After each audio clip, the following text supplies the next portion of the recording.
Thank you, Madam Chair. Ranking Member McGovern, today we're considering, and members of the committee, today we're considering H.R. 6359, the Pregnant Students' Rights Act. This bill requires schools to provide pregnant students with information about on-campus and community resources, as well as their right to accommodations to assist them in carrying a baby to term while they're pursuing their education. While this bill on its face may appear helpful, upon further inspection, it is far from innocuous. In 2022, the Supreme Court overturned Roe v. Wade and triggered a series of state-sanctioned bans on abortion, which have created a complicated web of legal challenges for health providers and patients seeking comprehensive reproductive care, which can differ significantly depending on which state you live in. What's worse, health care for pregnant women has significantly declined as a result of state abortion bans. In Texas, for example, after the state banned abortion in 2021, pregnancy became far more dangerous. ProPublica found the rate of sepsis shot up more than 50% for women hospitalized when they lost their pregnancies in a second trimester.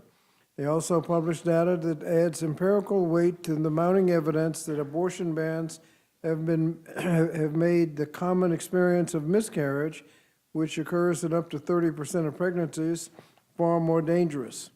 Now the House Republicans want to limit students' access to information about available resources, including information on their right to receive accommodations and protections under federal civil rights laws available to pregnant or parenting women on college campuses. Instead of sharing unbiased and comprehensive information, this bill requires colleges and universities to distribute only partial information about students' existing rights under Title IX, as well as selective information on resources that solely encourage students to carry a pregnancy to term. Furthermore, it provides no information about rights and accommodations for students who, for example, want to bring a pregnancy to term, but because of medical complications, an abortion may be medically necessary. Pregnant students already face numerous challenges on campus, including managing stress and other mental health needs, dealing with financial and food insecurity, managing academic difficulties, just to name a few, and by requiring institutions of higher education to only share information that encourages students to carry a pregnancy to term, pregnant students are deprived of resources and information to help them make informed decisions. As a result, by keeping students in the dark about their rights and available health resources, the bill could unduly endanger the health of both the student and the baby.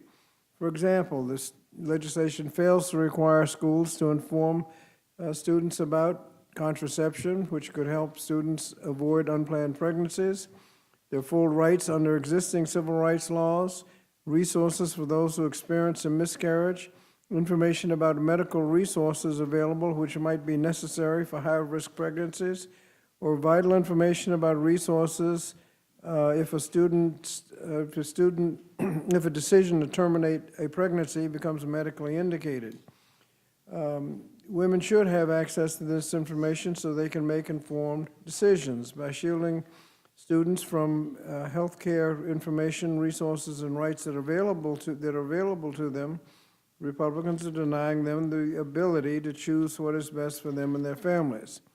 Moreover, the bill fails to provide pregnant and parenting students with any rights or resources which might actually help them, such as child care assistance or available health care.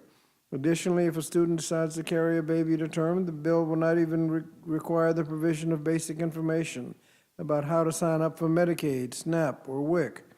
Lastly, this legislation requires colleges to provide information about how a pregnant student can file a complaint with the Department of Education if the school violates the rights under Title IX. This is particularly insulting, considering the fact that the Trump administration, in their efforts to dismantle the department, has already fired over half the staff and closed 7 regional offices of the Office of Civil Rights, which is the agency responsible for enforcing the pregnant students' rights under Title IX. Requiring schools to provide pregnant students with information and resources that are in fact being cut and rights that may not be enforceable is not a serious proposal. these reasons, Madam Chair, I oppose the legislation and encourage my colleagues to do the same.